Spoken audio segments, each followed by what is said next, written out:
আসসালামু আলাইকুম everyone, welcome to my channel. আজ আমি আপনাদেরকে তৈরি করে দেখাবো টক ঝাল মিষ্টি কাঁচা আমের আচার রেসিপি। এখন কিন্তু বাজারে প্রচুর পরিমাণে কাঁচা আম পাওয়া যায়। কাঁচা আম ফুরিয়ে যাবার আগেই এই আচারটা বানিয়ে নিন। এই আচারটা বানিয়ে আপনারা অনেক দিন পর্যন্ত সংরক্ষণ করতে পারেন। প্রথমে এখানে আমি 2 কেজির মতো আম নিয়েছি, আর আমগুলোকে ভালো করে ধুয়ে পরিষ্কার করে নিয়ে তারপর 4 খণ্ডে কেটে নিয়েছি। আর আমের আটিগুলো যেন একটু শক্ত হয়, আর এভাবে একটু কেটে নিয়েছি। যখন মশলাগুলো মাখাবো খুব সহজেই কিন্তু মশলাগুলো এর ভিতরে চলে যাবে। এরপর এখানে আমি নিয়েছি 1 কাপের মতো সরিষা। তা আমি সরিষা বেটে নিয়েছি, আপনারা চাইলে ব্লেন্ড করে নিতে পারেন। এরপর এখানে 1.5 চামচের মতো হলুদ গুঁড়ো দিয়ে তারপর সামান্য পরিমাণে পানি দিয়ে খুব ভালো করে মিশিয়ে নিচ্ছি।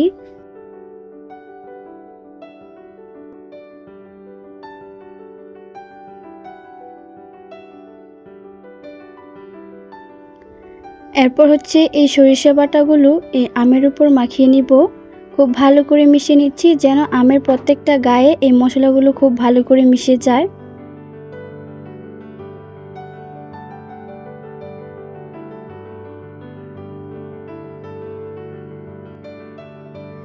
মশলাগুলোকে আমের সাথে খুব ভালো করে মিশিয়ে নিয়েছি। এবার আমি এই আমগুলোকে রোদে শুকিয়ে নিব। রোদ যদি ভালো থাকে তাহলে একদিনের মধ্যে এই আমগুলোকে শুকিয়ে নেবেন। আমি প্রায় একদিনের মতো আমগুলোকে শুকিয়ে নিয়েছি। আপনি চাইলে রোদে না দিয়েও ফ্যানের বাতাসে শুকিয়ে নিতে পারেন। তা আম শুকিয়ে নেওয়ার পর আমি ভিডিওটি করতে পারিনি, তো চুলে একটি হাঁড়ি বসিয়ে এর মাঝে সরিষার তেল দিয়ে দিচ্ছি। এরপর আমি আমগুলোকে দিয়ে দিচ্ছি, আর এই সরিষার তেলে ভেজে নিব। অনেকের আমের আচারটা তৈরি করার সময় আমগুলো একদম নরম হয়ে যায় বা ভেঙে যায়। তাদের জন্য এই টিপসটা আপনারা ফলো করবেন। এই আমগুলোকে ভালো করে ভেজে নেবেন, আর আমগুলোকে ভেজে নিলে কিন্তু আমটা একটু শক্ত হয়, সেজন্য আমের আচারটা তৈরি করার সময় আর ভেঙে যায় না বা নরম হয় না। প্রায় 4 থেকে 5 মিনিটের মতন আমি আমগুলোকে ভেজে নিয়েছি। এবার আমি আমগুলোকে তুলে নিচ্ছি।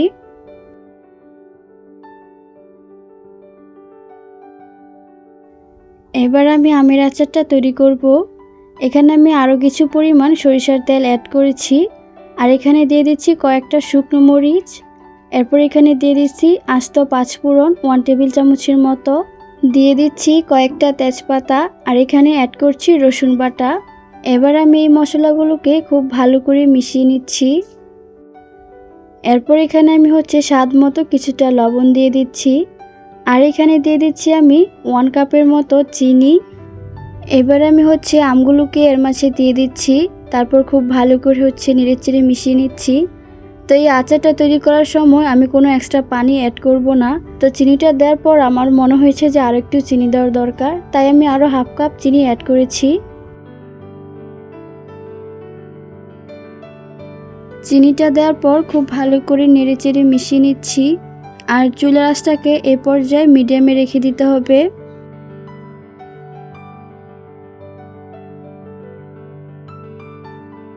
কিছুক্ষণ পর দেখা যাচ্ছে যে চিনি থেকে অনেকটাই পানি উঠে এসছে।